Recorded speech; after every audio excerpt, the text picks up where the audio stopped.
Today, we're going way, way back to the very beginning of Western thought. We're going to talk about a single, revolutionary idea. What if the world isn't run by the chaotic whims of angry gods, but by understandable, predictable rules? We're talking about Thales of Miletus, the man who basically kicked off the whole shift from myth to reason. Let's dive into how one simple question really did change everything. Okay, to really get this, I want you to put yourself in the mindset of the ancient world. Just imagine it. You're going about your day, the sun is shining, and then, all of a sudden, the sun starts to disappear. In a clear blue sky, there's no warning, no one knows what's happening. What would you even think? More importantly, what would you feel? Pure terror, right? Well, for pretty much all of human history, the answer was kind of obvious. An event that huge, that terrifying, it had to be supernatural. It must be a warning from the gods, or maybe they're fighting, or maybe you did something to make them really, really mad. The universe was basically a scary, mysterious place that was explained by stories. And this is the fundamental shift we're talking about today. Thales came along and suggested moving from a world explained by divine moods to a world explained by physical causes. He basically said, what if, instead of just praying and hoping for the best, we could use our own eyes and our own minds, observation and reason, to figure out predictable patterns? This wasn't just a new idea, no way. This was like a whole new operating system for the human brain. So who was this guy? Who was the person who actually dared to make this incredible leap? Let's meet the man who's often called the very first philosopher, the first scientist of the Western world, Thales of Miletus. Now, Thales wasn't just some dude sitting around in an ivory tower thinking deep thoughts. I mean, they didn't even have ivory towers yet. This guy was a man of the world. He was totally involved in the day-to-day business of his city. He was an engineer, a political advisor, and, as we're going to find out later, a seriously smart businessman. And yeah, he was also kind of a classic head-in-the-clouds type. There's this famous story about him walking at night, just so totally captivated by the stars that he fell right into a well.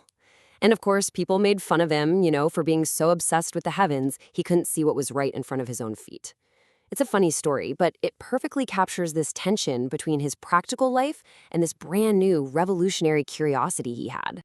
Which brings up a really important question. Why him? Why there? Why did this whole revolution in thinking happen in this one specific city? What was so special about Miletus? Honestly, the best way to picture Miletus at the time is to think of it as the Silicon Valley of the ancient world. It was this buzzing, super wealthy, innovative hub on the coast of what is now Turkey. It was a place where new ideas weren't just accepted, they were like the main currency. See, Miletus was this incredible melting pot. It was a major port connecting different worlds. You had traders bringing in ideas about geometry from Egypt and these super detailed astronomical charts from Mesopotamia. Now, when you get all these different cultures, with all their different explanations for how the world works, all crashing together in one place, well, you start to get a little skeptical about all of them. And here's the crucial part. All that trade made the city rich, which created leisure time. It gave people like Thales the freedom to think about big questions that weren't just about day-to-day survival. So you have this perfect storm of new ideas, skepticism, and free time. And right in the middle of it all, Thales starts to ask a question. A question so simple it's almost childish, but so profound that nobody had ever really asked it in this way before. He began the hunt for a first principle. The Greek word for this is archi. It means the origin, the source. You can think of it like the source code of reality. Thales wanted to find the one single physical thing that everything else, rocks, clouds, trees, you, me, is made of. Just stop and think about how wild that question is for a second. He's not asking which god made the world. He's asking, what is the world made of? He's starting with the assumption that there's a natural, physical explanation for everything, if we can just look closely enough to find it. And his answer, famously, was water. Now look, was he right? Nope, not even close. But that is so not the point here. The absolute genius wasn't in the answer, it was in the method. He used observation. He just looked at the world around him to come up with a logical conclusion. He noticed that all life needs moisture, that seeds are moist, that things dry up when they die. It was a reasoned guess based on what he could see. That approach, that was brand new. Okay, so Thales has this cool new tool, reason. But is it just a fun intellectual game? Or can you actually do something with this new way of thinking? Can it actually change things in the real world? Thales was absolutely determined to prove that it could. Remember that terrifying, unpredictable eclipse from the beginning? Well, in 585 BCE, it happened again, but this time was different. Thales, using all that astronomical data he'd gotten from the Babylonians, supposedly predicted it was going to happen. Can you imagine the impact? It was earth-shattering. He proved that one of the most terrifying events you could witness wasn't the gods being angry, but a natural, clockwork event that you could actually understand and even forecast. But what about the haters? What about the people who mocked him for being useless and impractical, like that servant girl at the well? Oh, Thales had an answer for them too. And it's an amazing story that I like to call the olive press gambit. So, using his powers of observation, he studied the weather and predicted that the next olive harvest was going to be huge. So what does he do?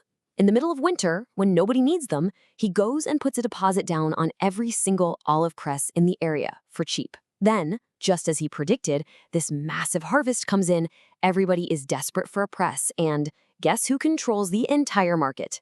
Thales. He made a fortune. But here's the best part.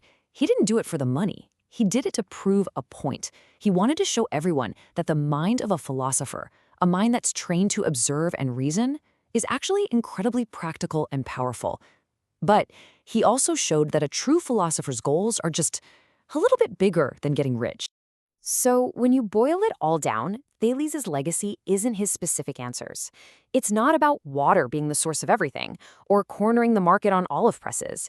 His real legacy is the method. It's this revolutionary idea that the universe isn't some scary story we just have to accept. It's a puzzle. And he gave us the toolkit, reason and observation, to start solving it. And that's the thought I really want to leave you with. Thales had the incredible courage to question the foundational beliefs of his entire civilization. It really makes you wonder, doesn't it?